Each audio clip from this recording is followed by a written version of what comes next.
నేను నీతో ఒడంబడిక చేసుకొనుచున్నాను. నీవు అనేక జాతులకు నీకు నీ సంతతికి నేనే దేవుడను. మీకు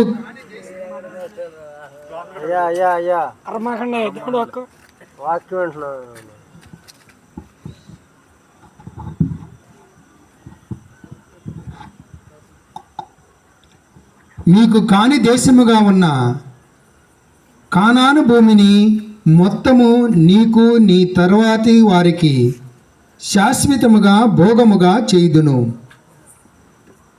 నీ తరువాతి వారికి సైతము నేనే దేవుడను అని చెప్పెను. దేవుడు అబ్రహాముతో ఇంకా ఇట్లనెను, నీవు నీ సంతతి వారు తరతరముల దాకా నా ఒడంబడిక చెల్లునట్లు చూడవలేను. ఇది ప్రభుని యొక్క వాక్కు. సర్వేశ్వరునికి వందనములు.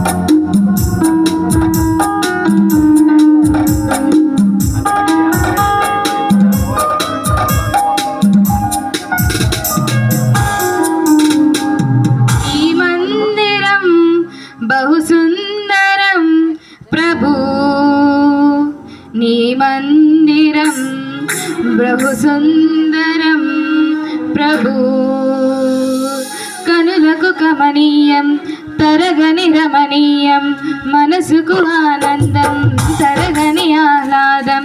నీ మందిరం బహు సుందరం ప్రభు,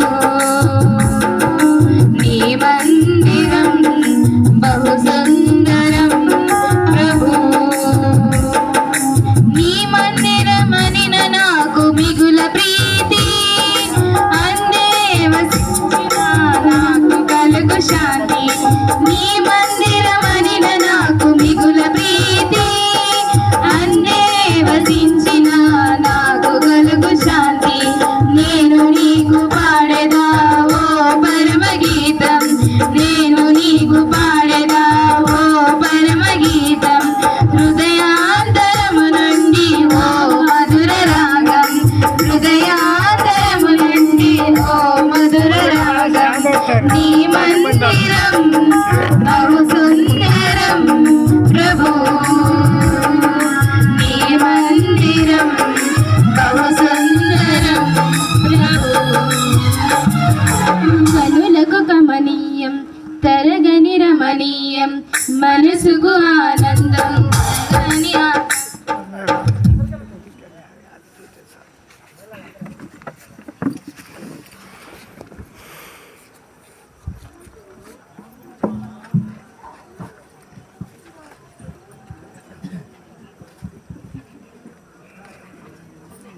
ప్రభువు మీతో నందురుగాక. పునీత యోహాను గారు రాసిన సువార్తలోని భాగము. ప్రభువా మీకు మహిమ కలుగునుగాక. 8వ అధ్యాయము 51వ వచనం నుండి 59వ వచనం వరకు. యేసు యూదులతో ఇట్లు చెప్పెను, నా మాటను పాటించువాడు ఎన్నటికీ మరణమును చవిచూడడు అని నిశ్చయముగా చెప్పుచున్నాను అనెను. అంతట యూదులు, నీకు దయ్యము పట్టినదని మాకు ఇప్పుడు నిశ్చయముగా తెలియను. అబ్రహాము ప్రవక్తలను మరణించిరి, నా మాటను పాటించువాడు ఎన్నటికీ మరణమును చవిచూడడు అని నీవు చెప్పుచున్నావు. మా తండ్రి అయిన అబ్రహాము మరణించెను, నీవు అతని కంటే గొప్పవాడవా? ప్రవక్తలను మరణించిరి, నీవు ఎవడవని అనుకునుచున్నావు అని పలికిరి. అందుకు యేసు, నన్ను నేను మహిమపరుచుకున్న ఎడల అది మహిమ కానేరదు. మీ దేవుడని మీరు చెప్పుకొనుచున్న ఆ నా తండ్రియే నన్ను మహిమపరుచుచున్నాడు. మీరు ఆయనను ఎరుగరు, కానీ నేను ఆయనను ఎరుగుదును. నేను ఆయనను ఎరుగనని చెప్పిన ఎడల మీ వలె అసత్యవాదిని అగుదును. అయితే నేను ఆయనను ఎరుగుదును, ఆయన మాటను పాటించుచున్నాను. మీ తండ్రి అబ్రహాము నా దినమును చూచుటకు మిగుల కుతూహలపడెను, అతడు దానిని చూచి సంతసించెను అనెను. నీకు ఇంకనో 50 సంవత్సరములైనను నిండలేదు, నీవు అబ్రహామును చూచితివా అని యూదులు ప్రశ్నించిరి.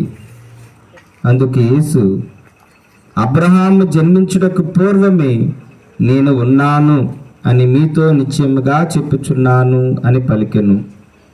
అందువలన వారు ఆయనపై రాళ్ళు రువ్వ పూనుకొనిరి. కానీ ఆయన దాగుకుని దేవాలయం నుండి వెళ్ళిపోయెను. ఇది క్రీస్తు ప్రభుని సువిశేషము. క్రీస్తు మీకు స్తుతి కలుగును గాక. నీ సంతానాన్ని ఇసుక రేణుల వలె అధికంగా విస్తరిల్ల చేస్తాను అని అన్నాడు. తర్వాత దానికంటే ముందు నీకు వాగ్దాన భూమిని దయచేస్తాను.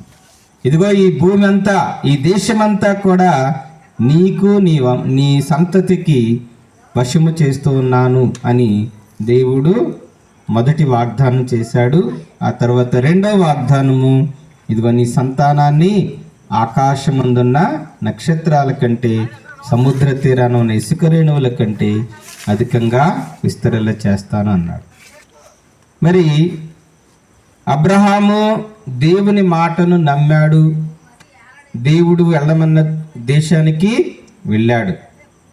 ఎంతో కష్టంగా, ఎంతో అంటే ఏం జరుగుతుందో ఏమవుతుందో కూడా తెలియనటువంటి పరిస్థితుల్లో దేవుని మాట మీద కేవలం నమ్మకం ఉంచి, విశ్వాసం ఉంచి ప్రయాణము మొదలుపెట్టాడు. మన విశ్వాస జీవితం కూడా అంతే ఉండాలి ప్రియమైన దేవుని బిడ్డలారా. మన విశ్వాస జీవితం, మన విశ్వాస ప్రయాణం కూడా అలాగే ఉండాలి. విశ్వాసం అంటే ఏంటని మనకు హెబ్రీలకు రాసిన లేఖలో చెప్పబడుతుంది. 11వ అధ్యాయము 1వ వచనం చదవండి, 1-2 వచనాలు. విశ్వాసం అనగా నేమి అంటే నిరీక్షణ అనగా నేమి. చదువు. విశ్వసించుటైన మనము నిరీక్షించు విషయముల యందు నిస్సందేహంగా ఉండుట, మనము చూడజాలని విషయములను గూర్చి నిశ్చయముగా ఉండుట. అందరూ 2 చేతులు పైకెత్తి praise the lord, praise the lord, praise the lord. అర్థమైందా? మనము చూడజాలని విషయాలను గురించి నిశ్చయముగా ఉండుట. కాబట్టి అబ్రహాము ఏమవుతుందో ఏంటో కూడా తెలియనటువంటి పరిస్థితుల్లో దేవుని మాట మీద నమ్మకం ఉంచి ప్రయాణము ప్రారంభించాడు. ఈరోజు యేసుప్రభు కూడా అదే మాట అంటున్నాడు. మీరు నా మాటను ఆలకించి పాటించినట్లయితే మీకు నిత్య జీవము లభించును, మీరు మరణింపరు. ఇది ప్రభు మనకు చేసేటువంటి వాగ్దానం కూడా. దేవుడు అబ్రహాముకు ఏ విధమైనటువంటి వాగ్దానం చేశాడో, నీకు వాగ్దాన భూమిని ఇస్తాను, అలాగే నీ సంతతిని రెట్టింపు చేస్తానని ఏ విధమైనటువంటి వాగ్దానం చేశాడు, అలాగే యేసు ప్రభు కూడా ఈరోజు సువార్తలో ఇదిగో మీరు గనక నా మాటలు ఆలకించి పాటించినట్లయితే మీరు జీవిస్తారు, మీరు మరణింపరు. అంటే మనందరం కూడా ఆ వాగ్దాన భూమికి చేర్చబడతాం. అదే పరలోకం. ప్రభు మనకిస్తానన్నటువంటి ఆ వాగ్దాన భూమి పరలోకము, నిత్య జీవము అని మనం గుర్తించాలి. ఈ విధంగా దేవుడు అబ్రహామును పిలిచాడు. అబ్రహాము ప్రయాణం మొదలుపెట్టాడు. కానాను దేశానికి వెళ్ళాడు, అక్కడ స్థిరపడ్డాడు. అప్పటికి 90 సంవత్సరాలు, 99 ఏండ్లు, అంటే దగ్గర 100వ సంవత్సరం, 100 సంవత్సరాలు అన్నమాట. అప్పుడు మరలా అబ్రహాము ఎదురు చూస్తూ ఉన్నాడు, ఒక విధంగా ఎదురు చూస్తూ ఉన్నాడు. ఇదిగో దేవుడు తాను చేసిన వాగ్దానాలు నిలబెట్టుకుంటానన్నాడు, ఇంకా ఎప్పుడు అవి నెరవేరుతాయి? ఒకటైతే నెరవేరింది, అదేంటి? వాగ్దాన భూమిలోకి చేరాడు, అక్కడ స్థిరపడ్డాడు. కానీ రెండో వాగ్దానము సంతానం. అక్కడ సంతానం కలిగింది. దాసి ద్వారా, బానిస ద్వారా ఒక కుమారుడు పుట్టాడు, ఇస్మాయిలు. అయితే అబ్రహాం అనుకున్నాడు, ఇక ఇస్మాయిలే నాకు వారసుడేమో, దాసికి పుట్టినవాడే, బానిసకు పుట్టినవాడే వారసుడేమో అని అబ్రహాము తలస్తూ ఉన్నటువంటి సమయంలో మరలా దేవుడు ఇదిగో దర్శనమిచ్చి ఈ విధంగా చెప్తూ ఉన్నాడు. ఈరోజు మనం విన్నటువంటి వాక్యంలో దేవుడు ప్రత్యక్షమై, నేను సర్వశక్తిమంతుడగు దేవుడను, నా సన్నిధిన మెలగుమో, నిర్దోషివై ఉండుమో. ఈ రెండు మాటలు మనకు కూడా ప్రభు చెప్తూ ఉన్నాడు. నీవు నా సన్నిధిన మెలగుము, నిర్దోషివై ఉండుము అని దేవుడు తన అబ్రహాముకు చెప్తూ ఉన్నాడు. ప్రియమైన దేవుని బిడ్డలారా, ఎందుకని దేవుడు రెండు మాటలు చెప్తూ ఉన్నాడంటే, నీవు నా సన్నిధిన మెలుగుతూ నిర్దోషిగా జీవించినట్లయితే నేను నిన్ను కరుణిస్తాను, నీ ఎడల నా వాగ్దానాలు నెరవేరుస్తానని దేవుడు చెప్పకనే చెప్తూ ఉన్నాడు. మరి మనందరం కూడా తపస్కాలం ప్రారంభించి చాలా రోజులైపోయింది. ఇంకొక వారంలో మనందరం కూడా పాస్కా మహోత్సవాలను కొనియాడుతాం.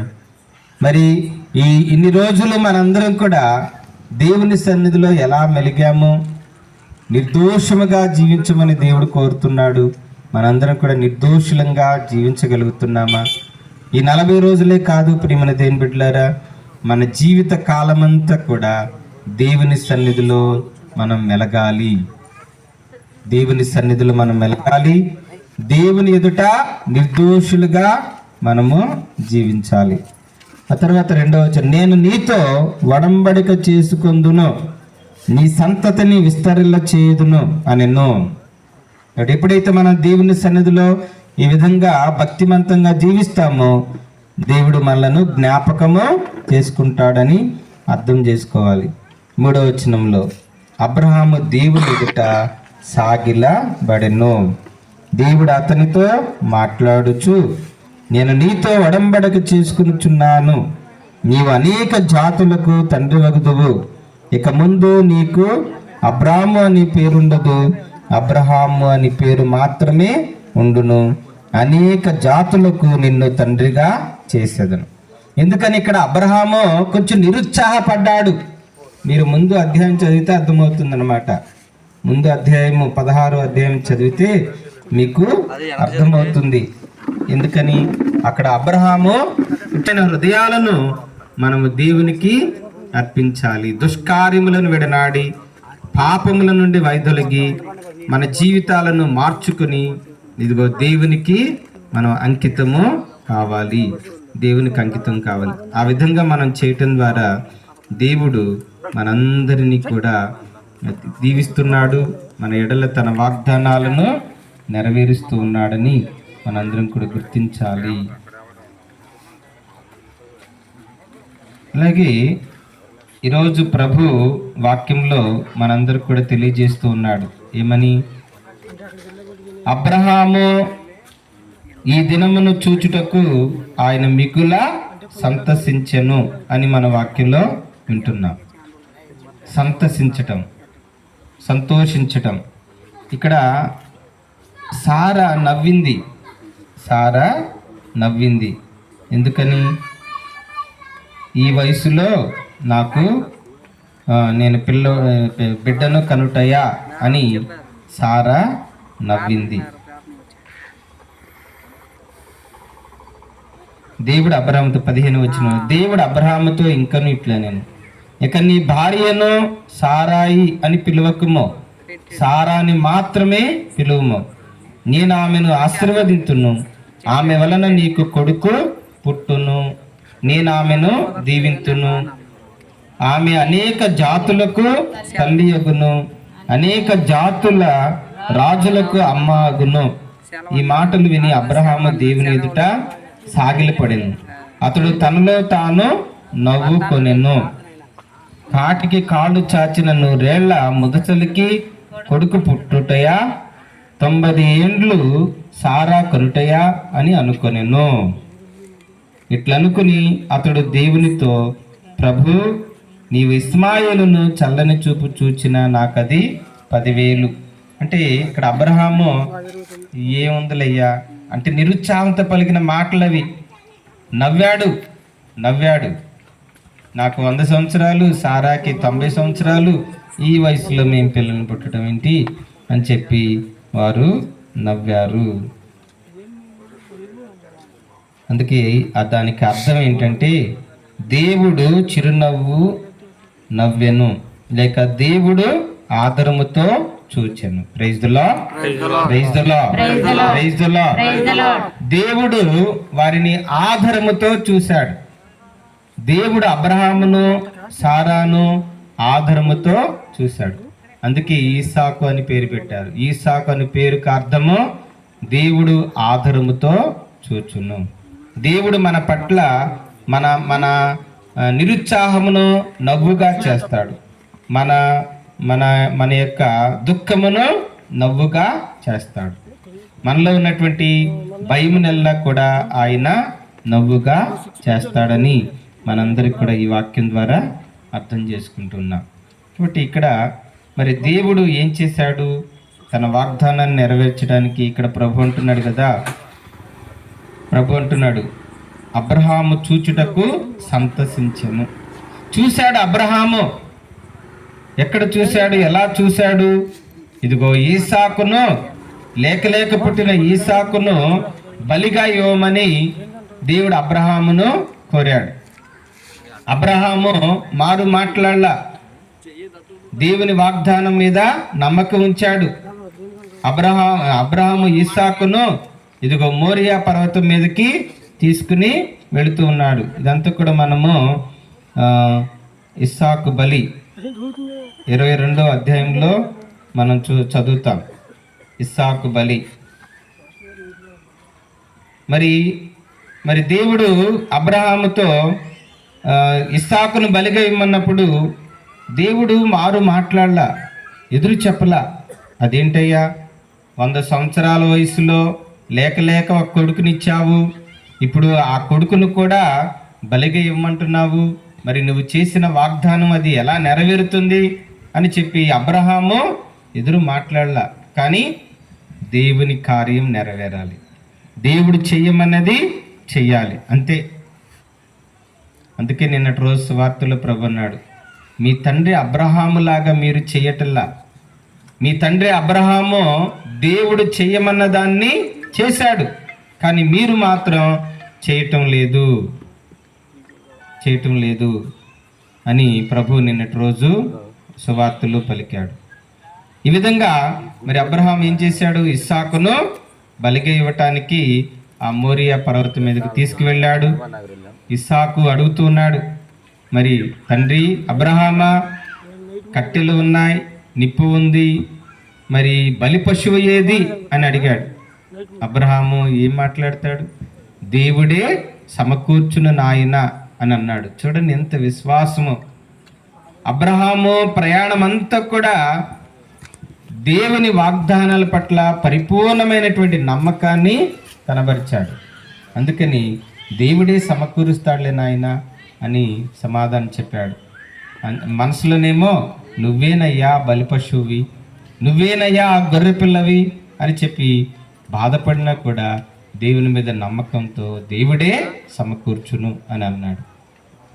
ఆ విధంగా ఇద్దరు కొండ మీదకి వెళ్ళారు. కొండ మీదకి వెళ్ళిన తర్వాత అక్కడ ఇస్సాకును పీఠం మీద పరుండబెట్టి బలి ఇవ్వటానికి సిద్ధపడిన సమయంలో దేవుడు మరలా అబ్రహామును పిలిచాడు. పిలిచి ఏమన్నాడు?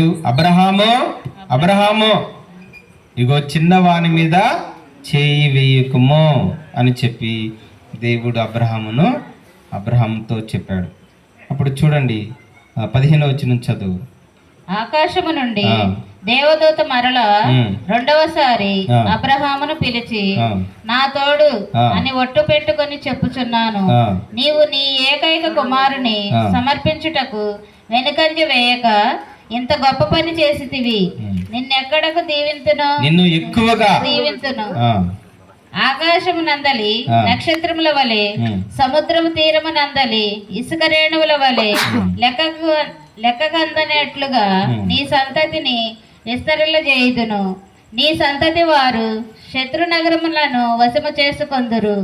భూమండలము నందలి సకల జాతుల వారును నీ సంతతి ద్వారా దీవెనలు పొందుదురు. నీవు నాకు విధేయుడవైతివి కావున తప్పక ఇట్లు జరుగును అని అనెను. Praise the Lord. Praise the Lord. Praise the Lord. Praise the Lord. Praise the Lord. Praise the Lord. Praise the Lord. Praise the Lord. చూడండి ఈ మాటల్లో ఉన్నటువంటి భావం. అబ్రహాము ఎంత గొప్ప విశ్వాసాన్ని దేవుని ఎదుట కనబరిచాడో, దేవుని ఎదుట సాగిలపడ్డాడో, దేవుని యొక్క మాటకు విధేయుడై వినమ్రుడై నడుచుకున్నాడో అంత గొప్పగా ఆశీర్వదించబడ్డాడు. దేవుడు అంటున్నాడు, నా నా నా తోడు ఇగో ఒట్టు పెట్టుతున్నాను. నీవు గొప్ప కార్యమో చేశావు, గొప్ప సాహసం చేశావు, గొప్ప విశ్వాసాన్ని కనబరిచావు, కనుక నేను ఇంకా ఎక్కువగా దీవిస్తున్నాను అని చెప్పి దేవుడు పలికి ఉన్నాడు.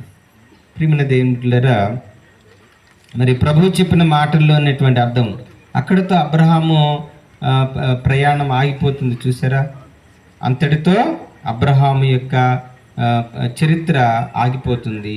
ఇస్సాకు చరిత్ర ప్రారంభమవుతుంది. ఇస్సాకు కథ చూడండి. అబ్రహాము అంత గొప్ప విశ్వాసాన్ని దేవుని యందు మరి చూపించాడు. ప్రియమైన దేవుని బిడ్డలారా, ఇప్పుడు క్రీస్తు ప్రభు దగ్గరికి వద్దాం. ఇప్పుడు క్రీస్తు ప్రభు ఏమన్నాడు? అబ్రహాము నా దినమును చూచుటకు ఎంతో కుతూహలమును చూపెను, అలాగే చూచి అతడు దానిని చూచి సంతసించెను అని మన వాక్యంలో వింటున్నాం. అంటే అబ్రహాము చూశాడు. ఇక్కడ ఇస్సాకు బలి క్రీస్తు బలికి సాదృశ్యంగా ఉంది. అబ్రహాము ఇస్సాకును ఏ విధంగా అయితే బలిగా అర్పించడానికి వెనుకాడలేదో, అలాగే తండ్రి అయిన దేవుడు తన కుమారుడైన క్రీస్తును మనందరి కొరకు బలిగా అర్పించడానికి వెనుకాడలేదు. అలాగే అబ్రహాము అక్కడ మృత్యు వరకు వెళ్ళినటువంటి ఇస్సాకును ఇదిగో పునరుత్థానుడిగా పొందాడు. మృత్యుంజయుడిగా ఇస్సాకును పొందాడు. అలాగే ఇప్పుడు క్రీస్తు ప్రభు సిలువ ఈశ్వరుని గొర్రెపిల్ల, ఇదిగో లోకము యొక్క పాపములను పరిహరించడి ప్రభు. ఈ క్రీస్తు బలి ద్వారా దేవుని వాగ్దానములన్నీ కూడా పరిపూర్ణంగా నెరవేర్చే ప్రభు. ఈ ప్రభుని విందుకు పిలువబడిన వారు ధన్యులు. ప్రభా, మీరు నా ఇందు ప్రవేశించిన పాత్రను కాదు, కానీ మీరు ఒక మాట పలికిన ఆత్మ స్వస్థత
జలముతో నన్ను కడిగిన ప్రభువా ఆరాధన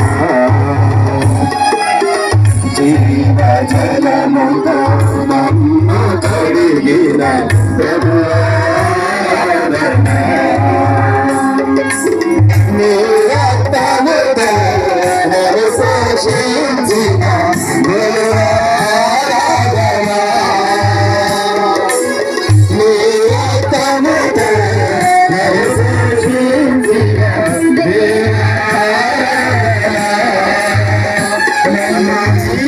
సమర్పించుదయ్యా నాదంతా నీకర్పించుదయ్యా నన్ను నీకే సమర్పించుదయ్యా నాదంతా నీకర్పించుదయ్యా యేసయ్యా యేసయ్యా యేసయ్యా యేసయ్యా యేసయ్యా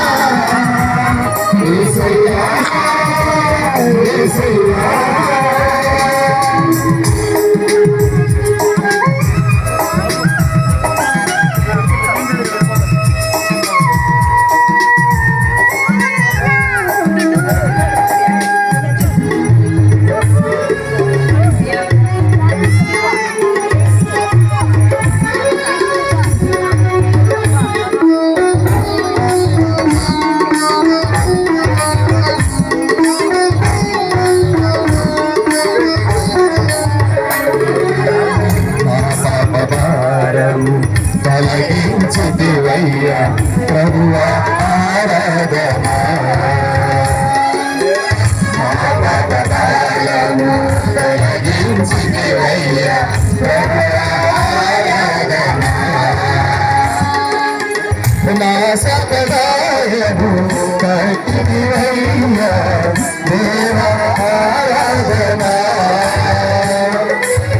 నా సకదాయము కట్టివయ్యా దేవా ఆరాధన నన్ను నీకే సమర్పించుదయ్యా నాదంతా నీకర్పించుదయ్యా నన్ను నీకే సమర్పించుదయ్యా నాదంతా నీకర్పించుదయ్యా యేసయ్యా యేసయ్యా యేసయ్యా యేసయ్యా యేసయ్యా యేసయ్యా యేసయ్యా యేసయ్యా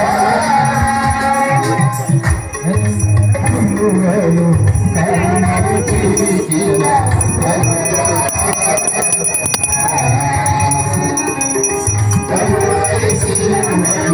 కరుణను చిలికిన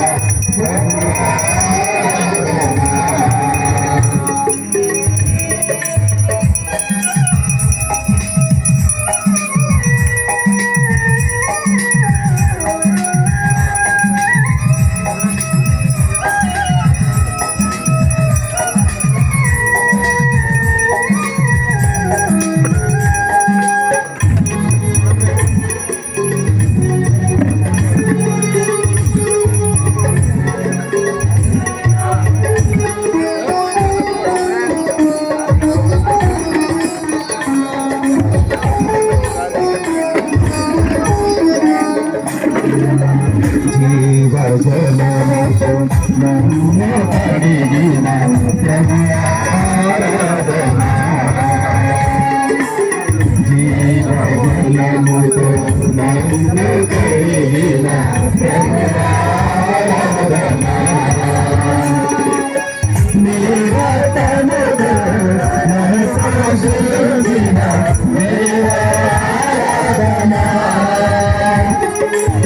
నీ రక్తముతో నన్ను శోషించిన ప్రభువా ఆరాధన నన్ను నీకే సమర్పించుదయ్యా నాదంతా నీకర్పించుదయ్యా నన్ను నీకే సమర్పించుదయ్యా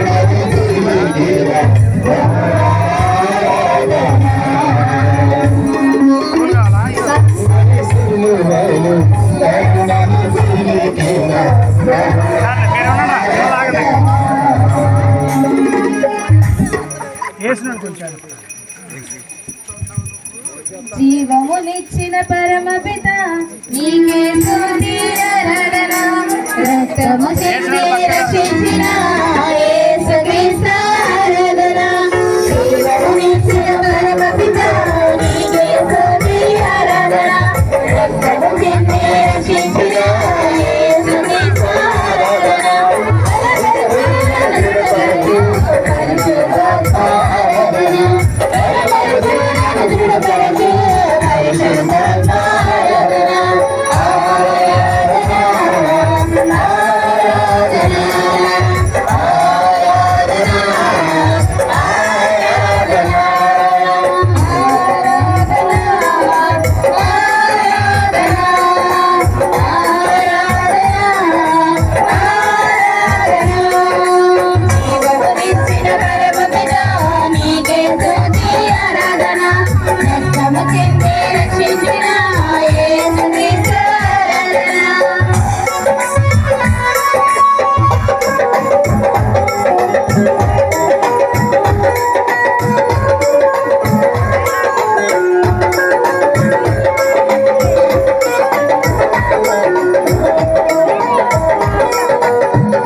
నేను పొందిన రాశను నీవు చేసిన కార్యము మధువన నిన్ను యేసయ్యా మధువన నీదు ప్రేమను మధువన నిన్ను యేసయ్యా మధువన నీదు ప్రేమను జీవించిన మరణించిన యేసయ్యా జీవించిన మరణించిన